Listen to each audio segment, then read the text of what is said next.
This is Ben Woodford here at Modern Education Radio Hour on 90.1 KZSU Stanford. This is a show where we dig into everything from current research trends to far-out ideas concerning any topic even remotely related to education. I'm Ben Woodford, your host here in the studio. I'll be with you every Friday from 3 to 4 p.m. for your commute. Here at Modern Education, we bring cutting-edge ideas, philosophical discussions, insights from experts, and just about everything else you want to know. The goal is to help listeners interact with and understand learning in all its forms. If you have questions or suggestions for the show, you can tweet at BenWoodford1 on Twitter. I'll do my best to include your ideas in future shows. If you're a teacher, parent, student, or anyone interested in our collective future, I hope you'll tune in each week as we examine new ideas and interview guests from a variety of backgrounds. We're back in the studio here in KZSU. I'm your host, Ben Woodford, and I have my guest today, Rachel Olney. Today's guest is a Ph.D. student here at Stanford, a mother of two, and a wife. She also works with Department of Defense and is a mechanical engineer. Rachel's the CEO of a startup and a real go-getter as far as I can tell. I want to say welcome and get Rachel on the mic here. Hey, Rachel, how are you? Good. How are you? Oh, fantastic. I really appreciate you coming in to talk with me today. Yeah, no problem. Yeah, so I just want to jump right in and give our listeners a little bit of a picture of who you are and kind of how you got to where you are today. So starting with that, I think, attending Stanford's a really exclusive thing that people have, plenty of ideas and perceptions about what that means. But I'm curious if you could take us back to before Stanford and maybe just tell us about your experiences as a high school student and your attitudes and habits that helped you get to where you are today. Wow, that's a really long time ago. I know. I'm all the way at my PhD now. High school, so I grew up in southern New Mexico, in Mesilla, but I went to a school called Mayfield High School. I really loved growing up in New Mexico, but it was a very different experience than what I've had here at Stanford. Our schools were pretty underfunded. I think one of the other high schools in town was actually technically unsafe for people to be in because it was, literally cracking in half. But I had a few really supportive educators, right? Mm-hmm. So a science teacher specifically, and also what do you call them? Guidance counselor, Mm-hmm. who really helped inspire me to think about what I could do after high school beyond just the typical pathways. There were not that many people from my school or from our region that would go on to top tier schools. So it was seen as something that was pretty far out of reach. Yeah. And it took a lot of support, and then also just a bit of relentlessness, I think, to make that decision. And also really early on, I made some huge pivots, right? Originally I thought, okay, I want to be an astronaut, right? And I Naturally. I was determined, probably midway through high school. My mother, who was a electrical engineer and a ceramics engineer and had worked on rockets and missiles and all sorts of things, through some of her connections, was able to send me off to spend about a week with an astronaut. And I saw what he did, and I realized I was not interested at all in becoming an astronaut, which was, as a 16-year-old at the time, really demoralizing. I thought I had a really clear picture of my future, and it turned out that was not something that I wanted to do. And so I kind of went back and had to recalculate and try to figure out, okay, what's next? Around that time, I saw a documentary on some really new, cool prosthetics. And I was like, biomedical engineering, that is my jam. Mm-hmm. Ended up going to a summer camp at MIT where we got to see, some of the greatest labs in the world doing that sort of work. Yeah. And with that, again, I realized that was not what I wanted to do.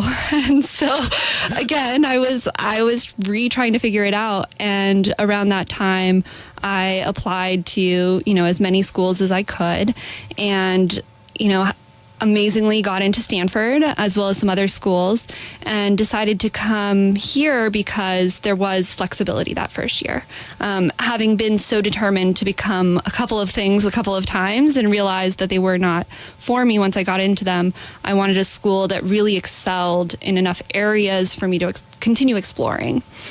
So that's definitely how it happened. There were also schools that I was rejected from that I wanted to go to, and you get those wins and you get those losses and you make the best decision you can. And luckily I had some fantastic decisions, as well as a scholarship, which was really, really helpful. Yeah. I had the Bill and Melinda Gates, the Gates scholarship that they offered. Unfortunately, they don't offer it anymore, but, it paid for my undergrad, my master's, and now is partially funding my Ph.D. And those sorts of opportunities are just priceless. Yeah. Wow. There's so much within that little bit that you've already shared. I'm thinking about, first of all, this sampling thing that you're describing, right? We've got all these dreams. You specifically have all these dreams that you're thinking about. And when you're 16 years old, you really don't know if your dreams are going to pan out. You want to be an astronaut. Great. But what does that actually mean?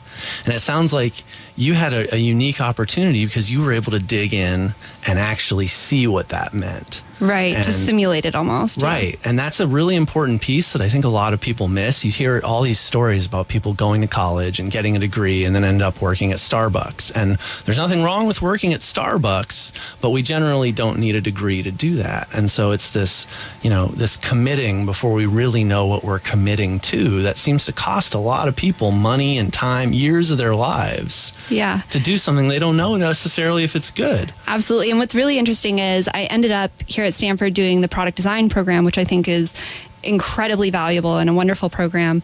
But one of the things they teach is this rapid iteration and, low resolution prototyping. Prototype something as inexpensively as you can or as quickly as you can to learn from that and then continue to make decisions. And thinking back to those experiences, that's exactly what was happening. Of course, there were some other sillier things that happened as well, right? So probably in middle school, I was like, I'm going to be a supermodel. I am determined, right? And luckily I had very supportive parents that whatever it was that I decided I was going into head first, they were like, all right, let's do it. Yeah. And after one day of having people mess with my face and my hair and take pictures of me, I was like, no, this is not for me. Yeah. And that early on dabbling in lots of different things and having the space and the support to do that was really important. Yeah. At one point, I thought I was going to be an engineer, and then I followed around an engineer for a few days, and I had a similar feeling as you described with the astronaut. It's like, oh, maybe I don't want to be an engineer, but that's okay because you are an engineer, right? So maybe we can jump into that since I just sort of accidentally brought us to that topic. Yeah. Tell me a little bit about. So we've sampled some different subjects, and you've played with some different concepts that you might want to do. How do you finally settle on becoming an engineer? I think that I chose this path because it was something that I just couldn't stop myself from doing. I just loved it so much. So specifically, engineering is a really, really broad area. There are so many kinds of engineers. So even within that, searching out and finding what you love is a task, right? So first finding that product design program, just loving this idea of finding what my very first advisor here at Stanford, Banny Banerjee, called wicked problems that just feel like they can't be solved, and finding those and figuring out all the components to them to solve them. And I really loved that. So that's really what pulled me in. Later on, in the more technical side of the degree, apart from the just straight problem solving, was manufacturing classes. So Stanford has some really tricky classes around manufacturing. And I just found that I really love the pragmatism and the ability to actually create things that you can hold in your hands that exist in the world, that if you design something, it may end up going out to millions of people. And the opportunity and responsibility of deciding how those things were designed and manufactured and doing it in a sustainable way and doing it in a cost-effective way, I found that to just be really enticing.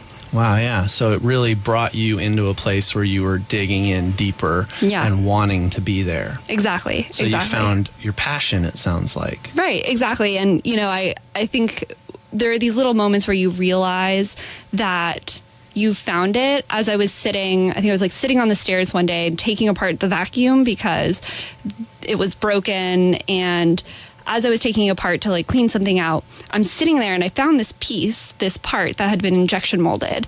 And the way they had injection molded it was really clever. Mm-hmm. And I got so excited and I ran up to my husband and I was like, look at this. This is awesome. They did this thing and it was so clever. I've never seen something manufactured this way. And he was just like, oh my goodness, you are such a nerd.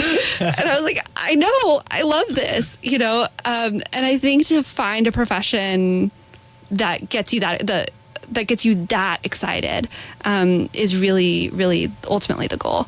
Of course, I didn't end up doing a lot of manufacturing, but it's still something that I love. Right. And it's that excitement that makes you want to keep doing it, right? Exactly. And you find these little moments where you're thinking, wow, I want to be this clever, right? Yeah. And so you dig in and learn more. Right. And the problems are just addictive, you're just oh my gosh, I have to solve this.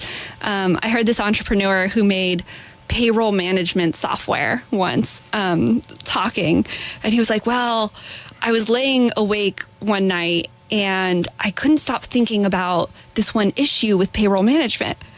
And it was it made me laugh because it was that same level of passion over something that I would care nothing to solve. I would hate to sit around trying to figure out payroll management. That would not be fun to me. But luckily we all have very diverse interests. And I think realizing that is also very important because when you're somewhere like Stanford, there are a lot of really incredible people with really incredible passions and dreams and resumes.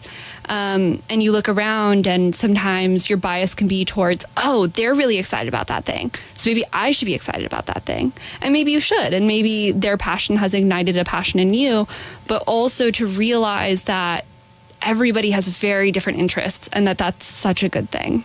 Right. And that's the I think what you're alluding to here is the specialization that humanity has come to. We started out, everybody would look for food and everybody had the same job, find food today so that we can eat tonight, right? And as we've progressed through agriculture and all these different technological advances, we've built in specialization as the backbone of how society works. We all pick a little niche and we don't have to know how to make shoes or make jackets. We can go to work every day and do our thing and then buy those other things. Yeah. And there's so many times here that somebody will tell me about something they're working on. And my one thought is, oh, I am so happy that someone so brilliant is working on that problem because no single one of us can solve all of the problems. Right. And someone needs to solve that problem, but it's not going to be me. Exactly. Yeah. So I want to also talk a little bit about, so we're talking about education and we're talking about your entrance into engineering, right? Right. And I know in engineering there is a firm gatekeeper that stops a lot of people from ever getting the chance to do engineering and computer science and a lot of these, these modern high-paid jobs that a lot of people seek. Yeah. And do you know what I'm going to say for what the gatekeeper is? It's math. Yeah. And personally, as a mathematician, I feel insulted a little bit that math becomes this gatekeeper to stop people from accessing. Right. Just talking about math is making me sweat a little. I think I see a little sweat terrifying on your brow there. Yeah. So let's talk about that. Can you dive into that fear a little bit for me and tell me where it comes from and where your experiences have been around math? Yeah, absolutely. Going back to the very beginning, we were talking about high school. I thought I was fantastic at math. I just was, crushing it in high school. And then I got here to Stanford, and a few years later, I ended up seeing that our school district is on average 2 grade levels behind. But I didn't realize that when I got here to Stanford. And so I go into, the lowest level math class they teach here. Which is what? Just for context. It's like an introduction to calculus. Okay. Essentially, right? So I had actually already taken calculus twice. Once in an AP class in my high school, once actually at our local university. They had allowed me to take university classes. And even still, when I took it here at Stanford, I was not meeting the same level as my classmates. And that was really difficult. And math is just one of those things that unless you are spending every day looking at it, not all day every day, but some time every day, familiarizing yourself with, with the equations that you need to know, with the different routes to problem solving through proofs and things like that, it's very easy to fall behind. And so, I spent a lot of my years in undergrad just panicking, hoping I would pass these math classes, and as an engineer, math is very important. As I got later in my career, of course, I switched to using things like MATLAB, certain basically computer-based, you write code and the code does the math sort of things. And once I got into that, I was a lot more comfortable. But I don't think I entered Stanford with the baseline language that I needed to speak the same language as the professors and as the rest of the students. And that's hard because when you're somewhere like Stanford, and especially in your first years at Stanford, you want to live up to what you think they're expecting of you. And you don't want to openly admit that you're struggling, which is the worst possible thing you could do. And for me at the time, I'd be sitting there with another student and they'd be like, oh, well, that's this. And I'd be like, okay, give me a few minutes. I'm going to sit here and stare at my paper and try to figure out what is it that you just figured out, first of all. And also while I'm doing that, sit here panicking about why is it taking me so much longer than it's taking you to learn this. And it wasn't until much later in my education that I became comfortable with being able to just tell people, oh yeah, I don't understand that. Can you just explain it to me? And going and getting that repetition from as many people as possible who are willing to help you learn the material rather than, trying to brave it alone. That's not brave, it's foolish. Right. How do you think your experience in school would have been different if you learned that sooner? I think it would have been just as hard, but I would have done better. Because there's no getting around learning being hard. That's part of what makes it fun, right? It's that challenge, like we were talking about, when you find those challenges that you just can't wait to tackle. But the difference is that you will learn so much more during that same amount of time, because you will, instead of staring at your paper, panicking, trying to figure out the problem and trying to muscle your way through it, you'll actually learn how to come up with those clever things like that injection molding, right? That we talked about earlier, that person who really knew what they were doing, that was able to look at it in a clearer way. Right. So it sounds, what I'm hearing you describing is the intelligence of admitting that you're stuck or that you need help.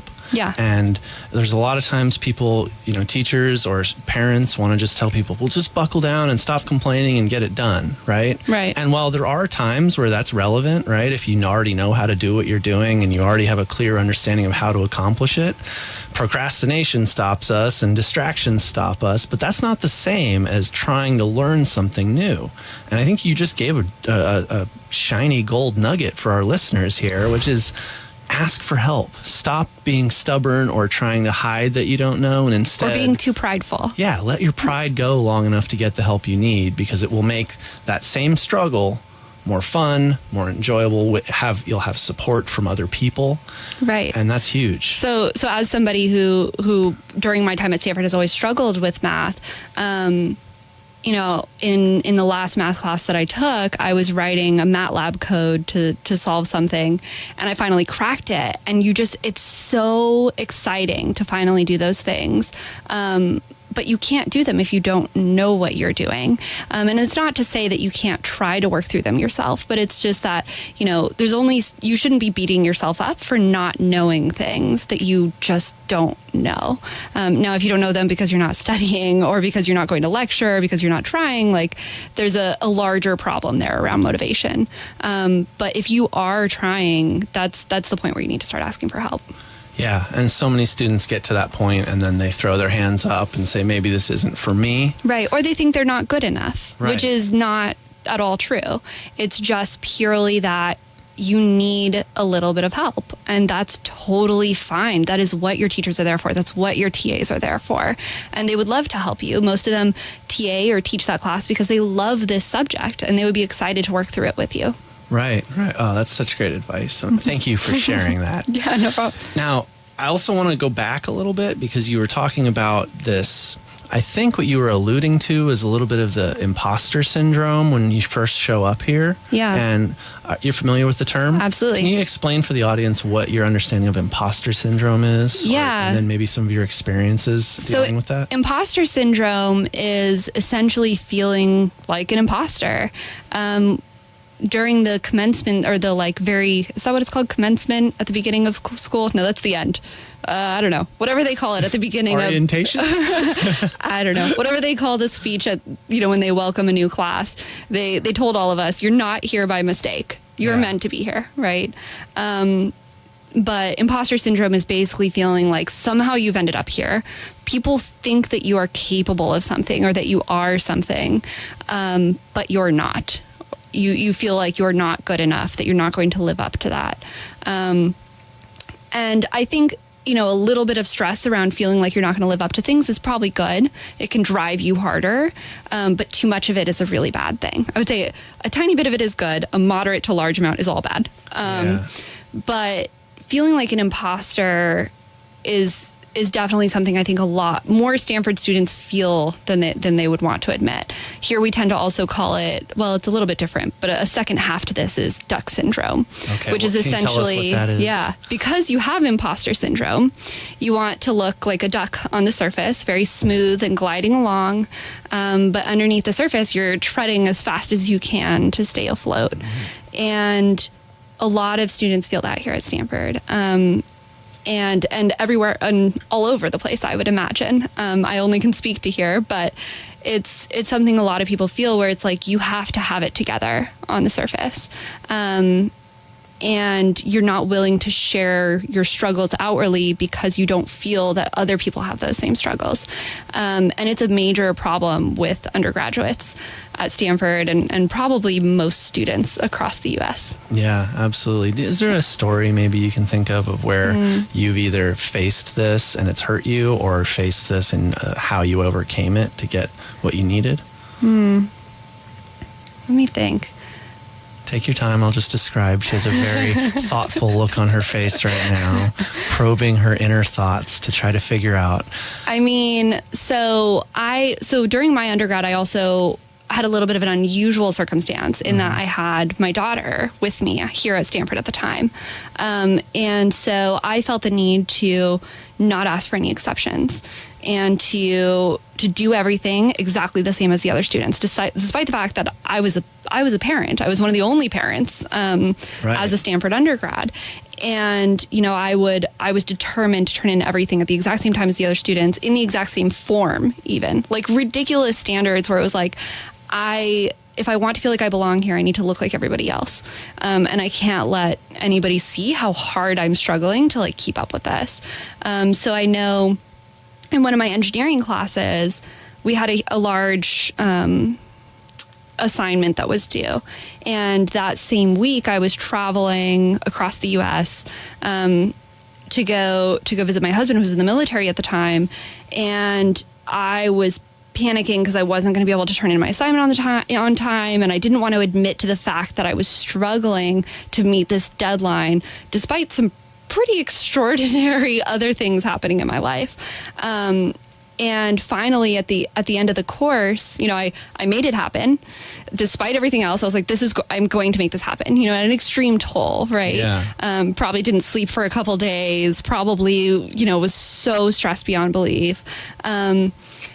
At the end of the course, I was standing there talking to someone, and the professor came up and he was like, hey, so-and-so just told me that, you also, have a kid and a husband in the military, and if you ever needed anything, you could have let me know. And I was like, no, I handled it. But, deep down, I was like, oh, my gosh, even just a one-day extension when I was, out of town would have been really nice. Yeah. But at that time, I was so determined to fit in that I was unwilling to, to look around and say, you know what? maybe I should just hand this assignment in the next day to the professor rather than trying to, send it to someone else to print and have them turn it in and, cause a whole mess that didn't need to happen just because I wanted everything to seem super smooth on the surface. Yeah, and that's, I think, a very common feeling. We all want to look like we got it all under control. We all want to get everything in on time, so we're not asking for special favors. Yeah. Has that changed for you since then? In some ways. So I still think that with really good planning, first of all, a lot of those things could have been avoided. So I know now I am far more organized and I'm thinking much further ahead on everything. And okay, how are we going to handle this? These two things might be happening at the same time. How are we going to create contingencies and coming up with backup plans for things? But the other piece is that I'm now more willing to ask for exceptions when I know that this is an exceptional situation. Yeah. So, I mean, if it's something small and it's on me, I just need to handle it. But, for instance, with my Ph.D. itself, there wasn't a program for it. There wasn't necessarily a researcher or a professor who was working on what I wanted to do. But I knew that the research I wanted to conduct was really important and something that mattered and that I was willing to fight to make it happen. And so you start asking for exceptions and you start telling people, look, here's in all honesty, the situation. Here's what I want to do. Here's why I want to do it. And here's how I want to do it. And what I've learned is if you are able to come to people with basically, here is the issue that I've identified and I need an exception, you should probably come to them with a plan for how to execute that exception and why that plan is okay. And now that I've learned to do that, I do it quite a lot. Right. Yeah. So what I'm hearing you describing is not only planning better and avoiding being in a situation where you've backed yourself into a corner and you feel like you have no way out, so you have to ask for help. Right. So improving the front end to make sure you don't get in those situations less. Exactly. But also on the other end of it, you're looking at what you need and valuing that enough to formulate plans and put in the work and the thought so that when you do need an exception, you're making it easy for the other side of that question, right? Absolutely. And I mean, going back to what we were talking about with math, I could have thought ahead on a lot of those things as well. Was struggling with that math when I got here to Stanford. They actually even offer some like introductory courses during the summer to get students up to speed who feel like they may not be ready. But I was, too prideful for that. I felt that I was prepared and that I would be fine. And I wasn't. And I should have thought ahead of that, like, hey, I'm not coming from one of the top school districts in the nation. A lot of these other students are. I probably need to preempt my education with a little bit of getting up to speed. And then in addition to that, just letting the other people around you know if you see something coming up in the future. Yeah. So, oh man, this is all such good stuff. I'm thinking there's probably a fair amount of mothers out there who are trying to go through school as well. I know when I was a kid, my mom was in school and it's tough. It really is. It's a difficult thing. And I'm wondering if you can synthesize some of the struggles that you went through and how you faced that along the way. Yeah. So I actually love being in school with my kids. I think it helps with my daughter who's 6 years old in first grade. She's like, Mom's in school. I'm in school. We're both in school. And like, it gives this relatability to it. But yeah, it is really, really difficult, especially early on when they're really small. I was lucky that I lived on campus. So while you're nursing and those sorts of things, my daughter luckily was very close by. But I still struggled. And it is hard because unlike a job or some jobs follow you home. Some of them don't. But unlike a job, most of it happens in the evenings. During the day, you're going to team meetings and meeting with professors and going to classes. And then at night, you have to do all your work and studying. And so it's just a lot of time. And that's really hard to still make sure that you feel like you're spending enough time with your kid. One thing that I think it did provide me that most other students don't have is a great over under, right? So spending time with my daughter, right? is this new project or this new activity worth spending less time with her? And it's easy to let that kind of really wear you down, but you start to look at it as, okay, there's this side project or this side thing that I could be doing, but at that same time, I could be hanging out with my kids. Is this worth that time? It gives you a good spot to measure things that I think allowed me to stay a little bit more rational about the number of activities I got involved in while in school. But it is hard because, you never know what's going to come up with your kids. You never know what's going to come up with school. My daughter was in daycare, and you can't send your kids to daycare sick. And she had a really high fever. And I had a large presentation that day, a final presentation for my class. And so I emailed the professor again, once I had gotten later and I was willing to tell people I was, panicking. Yeah. And told them, look, my daughter's sick, but, I am pretty sure she's just going to sleep all day because she's sick. If you don't mind, I'm just going to bring her. And the professor was like, yeah, that's fine with me. And so I just brought her along with me. And I had another class that would always meet on the weekends. So I would just bring her with me. And I think really one of the best things to do is to get to this point where you're like, yes, I am a parent. And so sometimes my kid is going to come with me. One of the organizations I work with now is really good about that as well. Defense Digital Service. They're in the Pentagon. I think it must be spring break in DC or something because, on their Slack channel, people are, bring their kids to work if they need to. And it's awesome for many, many reasons. Your kids get exposed to that. They get to see all of these things. Other people get to see other facets of your life and see that you are multidimensional. But it is hard. Absolutely. Yeah, yeah. And it's such an interesting piece of trying to navigate those two worlds and realizing that your child is and should be your priority. And then at the same time, you have all these other priorities and you got to figure out where they fit within that hierarchy. Yeah, absolutely. And there's no easy way to do it, I'm sure. No, there isn't.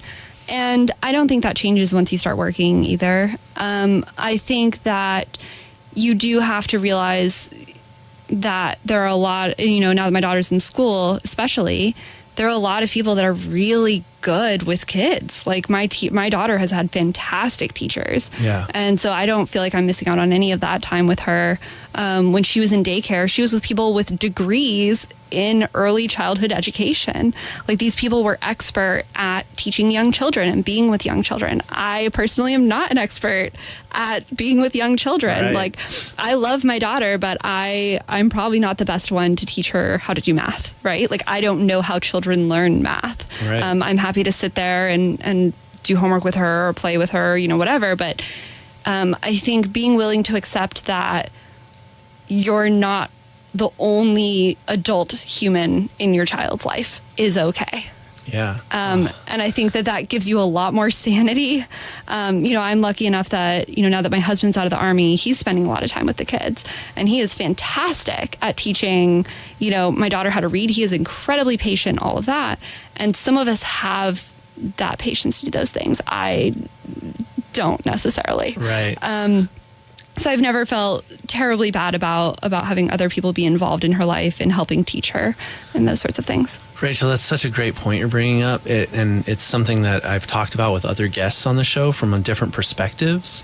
And it's really this idea of that people in the school system are not only trained and educated and wanting to help you raise your children, but they've got the expertise and put in the time. And, you may have one teenager or one toddler at home, and they've got 30 every day and different ones every year. And it's this level of expertise that parents can't even really hope to ever have. They're not going to raise 500 children within one specific age group. So it's not your job.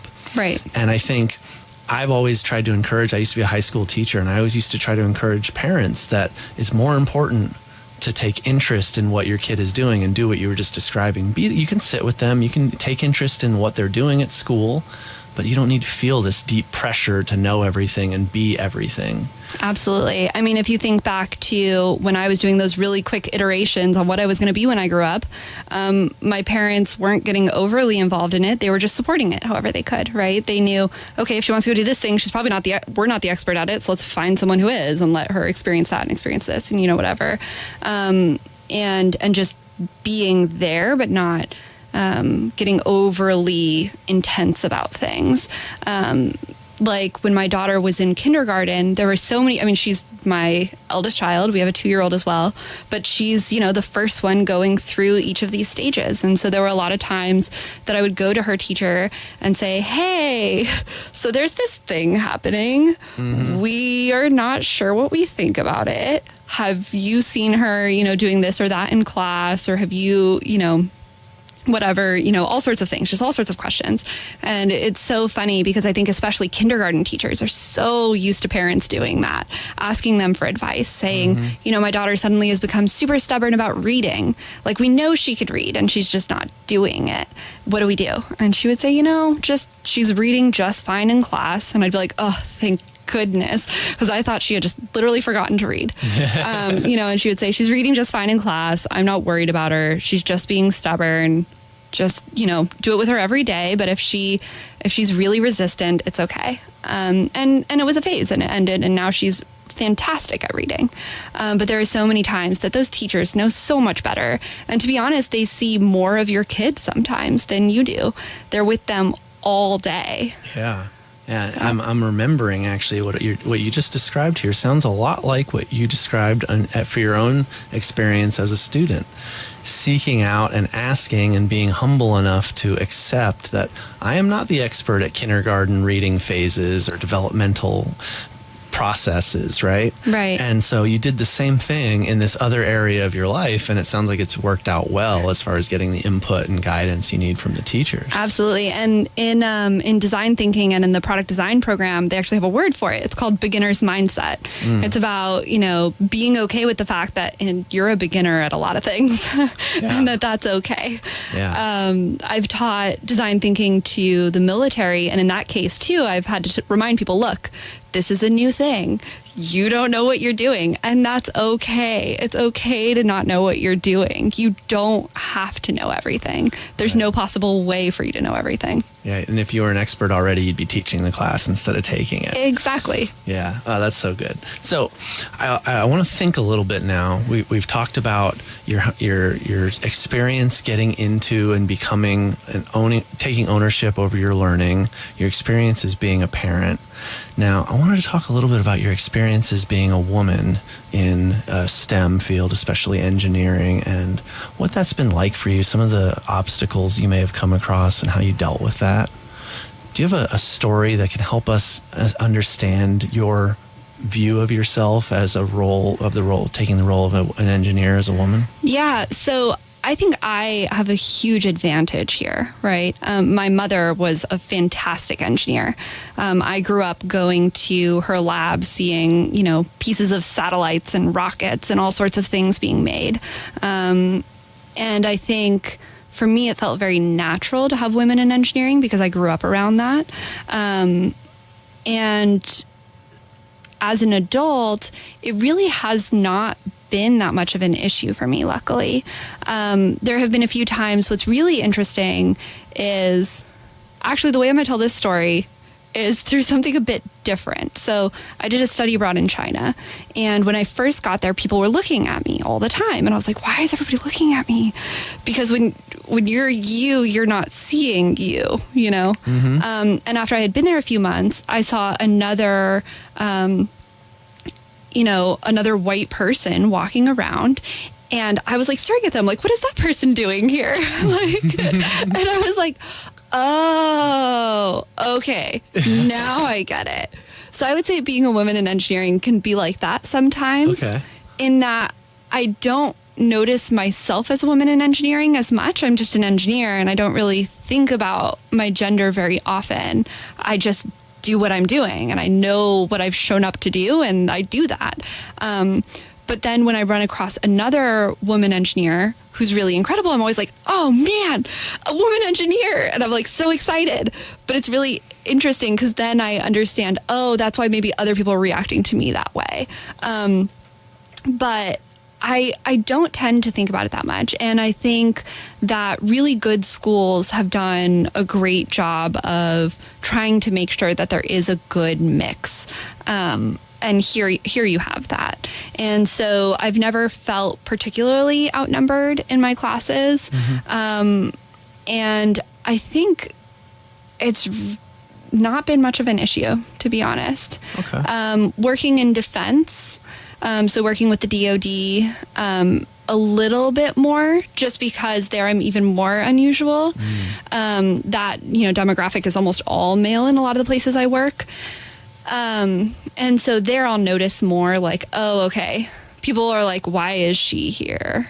But then very quickly you establish rapport. You show up and you expect a certain level of respect because hopefully you've found something that you're passionate about. So because you're passionate about it, you've become an expert at it. And so when you show up to things, you're not, a woman engineer, you're not a male engineer, you're just the best engineer you can possibly be, and you are there to do your job. And I think if you can show up with that attitude demanding respect, I think that it doesn't, for me, it has not become an issue. I've heard horror stories from lots of other people, but I've been very, very lucky.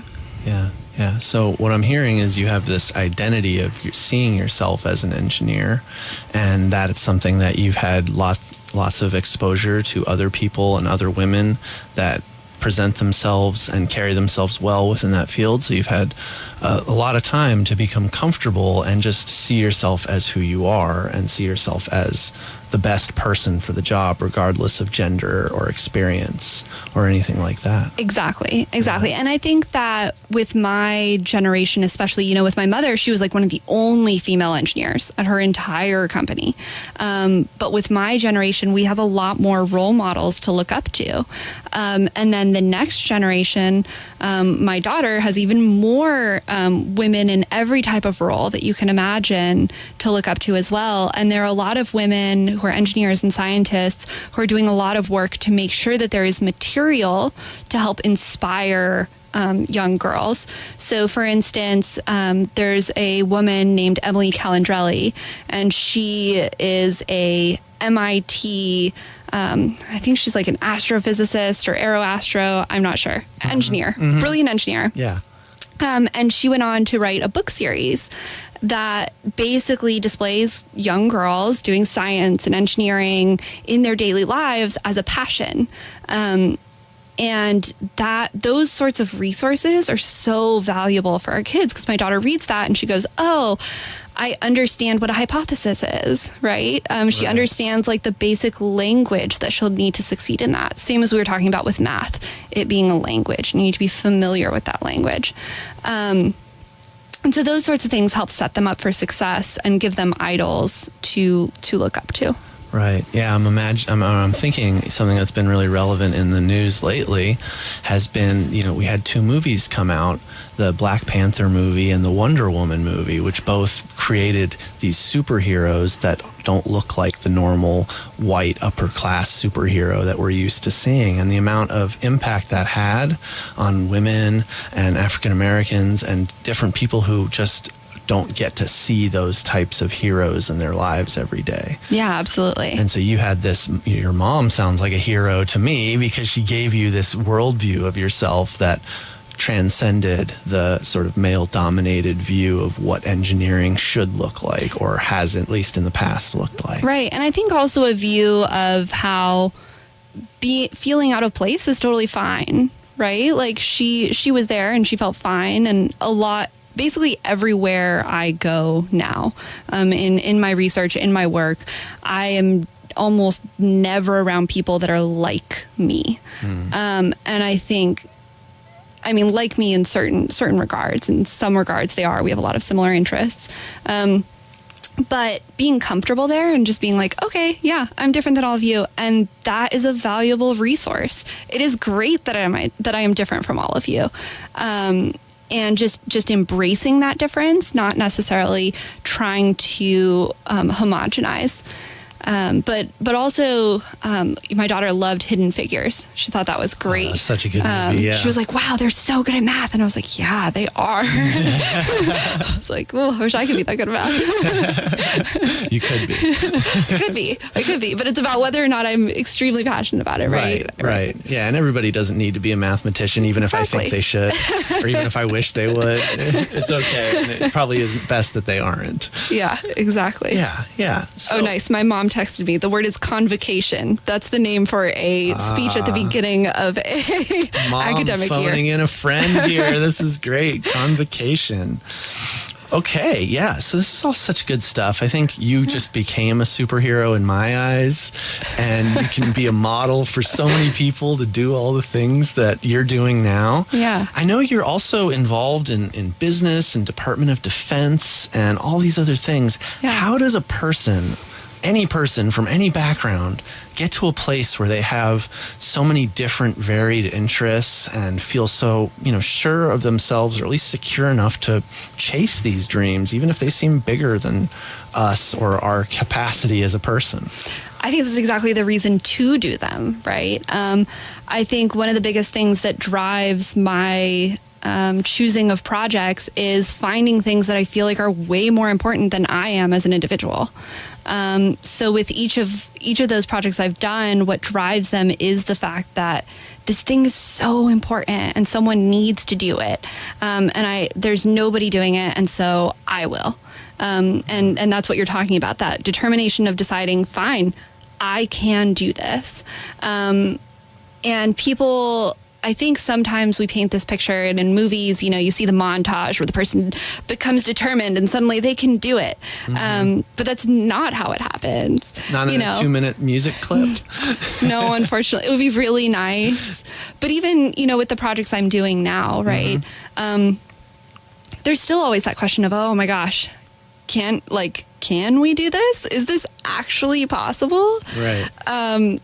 And I think that if you found those things that are more important than you as an individual, it doesn't become like, can I do this? It's, we have to do this. I must complete this, because if I don't, X, Y, or Z will not be solved, and that will be really bad. So that's a piece of it, is allowing the project itself to help drive you, and help create that determination. I think otherwise, if you're just determined in and of yourself, like, I can do this thing, whatever that thing is, you're probably just going to become very stubborn, and disconnected from the reality of what was the goal that I set out for. Right. But if instead it's framed in your mind as, this is a problem, I am sure this is a problem because I have really done my homework to make sure that it is, and now I've set out to solve it. Mm-hmm. Then it becomes worthwhile. So that's essentially what happened with both my PhD and the company that I'm starting, are that with both of these, it was such a difficult and interesting problem that was not getting solved, that I didn't feel had the manpower behind it to actually get done. So I think that's a piece of it. In terms of like the way you phrased your question was, how do you get to that point? Yeah. I think you just have at it, and you'll have a few failures along the way where you become determined to solve something, and then you realize, oh, here's why that didn't work out.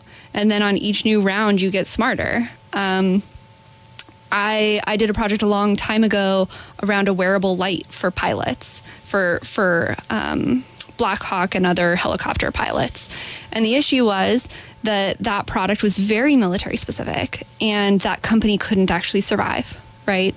And I learned from that experience. And then the next time I tried to solve a problem, I was like, okay, we need to solve this problem, but we need to be smarter about it this time. And you get smarter. And if you look at the histories of a lot of great entrepreneurs or problem solvers, they have to just keep going. And there are a lot of failures along the way. I don't think there's a single moment when you're like, okay, I can 100% absolutely do this. It's more of a determination not to quit. It's a resilience and a relentlessness that allows you to not quit, to decide that you can't just stop. You have to keep going. Yeah. And what I'm hearing is that this is partly finding something outside of yourself so it's not all about you, because it's maybe not as sustainable to just put it on you like, oh, this is my responsibility, this is my job, but instead say what I'm trying to accomplish is big enough that it's worth looking past my own insecurities or difficulties or lack of belief or lack of resources or whatever it is that you feel is holding you back. Exactly. And really finding something outside you, something bigger than you to put your time into. Yeah, something that you care about, and something that, and finding something that you care about is difficult. You have to find something that problem that'll keep you awake in the middle of the night, that you just are determined to fix. And for me, it just happened to be national security. And I really love working on problems with the Department of Defense, and trying to figure out how we can keep our service members safe, trying to figure out, how we can be more accurate, how we can create less collateral damage, how we can do things more precisely. Wow. Well, I'm glad you're on the job personally. Well, one last thing, because we are just about out of time. How do you deal with failure? What is your approach? What is your mindset? What is your coping mechanisms? How do you deal with it when you do hit that wall, or you feel like you've spent your last dime, so to speak?